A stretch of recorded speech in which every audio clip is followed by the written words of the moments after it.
என் பார்வையில் நீ விலையேற பெற்றவன், மதிப்புக்குரியவன். நான் உன்மேல் அன்பு கூறுகிறேன். எசாயா 43 இறைவசனம்.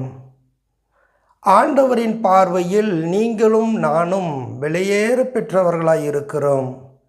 கடவுள் நம்மை மதிப்புக்கு உரியவர்களாக பார்க்கிறார். அன்பர்களே, வணிகர் ஒருவர் நல்ல முத்தை தேடி செல்கிறார்.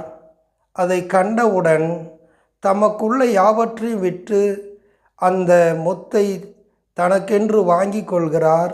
மத்தேயு நற்செய்தி 13 46-47 இறைவசனத்தில். அன்பர்களே, நாம் அனைவரும் ஆண்டவரின் பார்வையிலிருந்து பாவம் செய்து மறைந்து போயிருந்தோம். ஆதாம் ஏவாள் ஆதியிலே பாவம் செய்து ஆண்டவரின் பார்வையிலிருந்து மறைந்து கொண்டது போல நாமும் பாவம் செய்து ஆண்டவரின் பார்வையிலிருந்து மறைந்து போனோம்.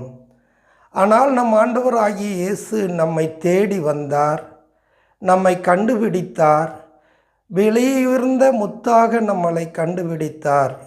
இந்த முத்தைத்தான் நான் தேடி வந்தேன், இந்த விலையுயர்ந்த முத்து தான் எனக்கு தேவை என்று நம் ஆண்டவர் இயேசு தம்முடைய உயிரையும் தன்னுடைய இரத்தத்தையும் விலையாக கொடுத்து நம்மை மீட்டிருக்கிறார். ஆம் அன்பர்களே, நாம் ஆண்டவரின் பார்வையில் விலையேற பெற்றவர்கள், மதிப்புக்குரியவர்கள். அதனால் ஆண்டவர் நம்மீது அன்பு கூர்ந்து நம்மை தேடி வந்து இந்த உலகத்திலே விலையுயர்ந்த முத்தாக நம்மளை கண்டெடுத்தார். தன் இரத்தத்தையும் உயிரையும் விலையாக கொடுத்து நம்மை மீட்டிருக்கிறார். இப்பேற்பட்ட ஆண்டவருக்கு நாம் ஏற்றவர்களாக, நன்றி உள்ளவர்களாக, தகுதி உள்ளவர்களாக வாழ்கிறோமா என்று சிந்தித்து பார்ப்போம். நம் வாழ்வை மாற்றிக்கொள்வோம்.